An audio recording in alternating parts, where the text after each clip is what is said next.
sinabi mo na malinis ang pagkapanalo mo bilang mayor. Tama po ba? Yes po, Your Honor.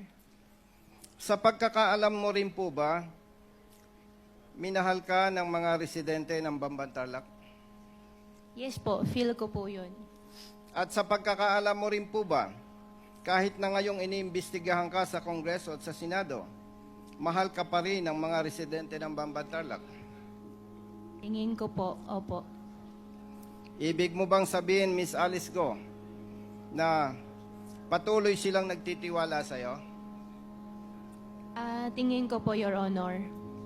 Kung naniniwala ka na mahal ka at nagtitiwala pa rin sa'yo ang mga residente ng Bamban Tarlac, nais mo bang manatili na sila ay may respeto, may tiwala at pagmamahal sa iyo? Opo, Your Honor. Naniniwala ka ba, Miss Alice Go, na sa opinion ko lang, mapapanatili mo ang respeto, tiwala at pagmamahal sa iyo ng mga residente ng Tarlac kung magiging matapat ka sa pagsagot sa investigasyon na ginagawa ng Kongreso? Opo, Your Honor. Ibig mo man sabihin, may mga tatanong ako sa iyo, follow-up questions, na willing kang sagutin on behalf of your constituents from Bamban Tarlac. Tama po ba? Opo, Your Honor. Basta yung hindi lang po ako sasagot na may incriminate my own self po. Yes, I understand, Miss Alice Go. Matagal na po kayong engaged sa business, tama po? Opo. At nanungkulan kayo bilang mayor, tama po? Opo. Dahil matagal na po kayo sa business at nanungkulan bilang mayor, kayo po ba, maliban sa Chief of Police ng Bamban Tarlac, may nakaharap ba kayo na PNP officers? Yes or no? Yes po. Yes. Kung i-imagine po ninyo, you as mayor, hindi naman lalapit sa iyo yung patrolman or sergeant. Tama po ba? Your Honor, meron din po, patrolman. Yes, pero yung assigned sa Bamban, tama po. Opo. Yes. Pero yung police personnel or officers from other units, kung maalala nyo po, may mga nakaharap na kayo, tama po. Your Honor, pag may nagka-courtesy call po sa office po. Courtesy call for what purpose? Nagpapakilala po, bilang ako po yung mayor, nagpapakilala din po sila na sila po yung kasama po natin sa serbisyo. Ano po yon? Siyempre, yung chief of police, naturalmente, magko-courtesy call sa'yo.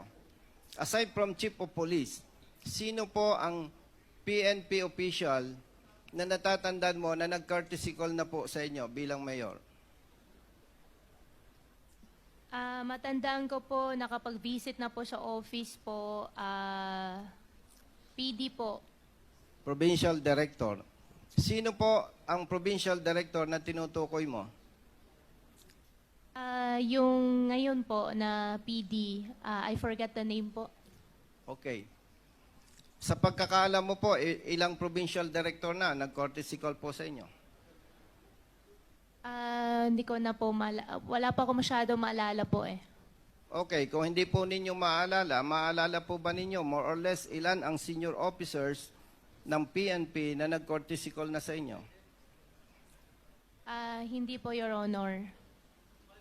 Bata pa po kayo, Miss Alice Go. Hindi ko po sinasabi na sagutin po ninyo ng eksakto. Ang tinatanong ko po, Mr. Chair, kung iisipin mo po, Miss Alice Go, mga more or less ilang PNP senior officers na ang nakaharap mo?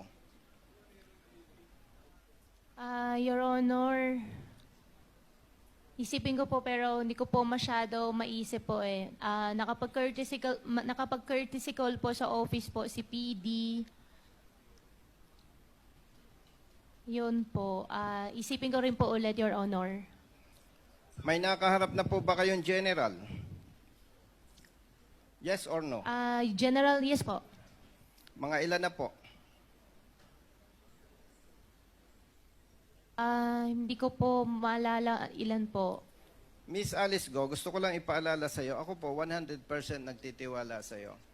So sana yung tiwala na binibigay ko po sa iyo, wag mo naman sayangin.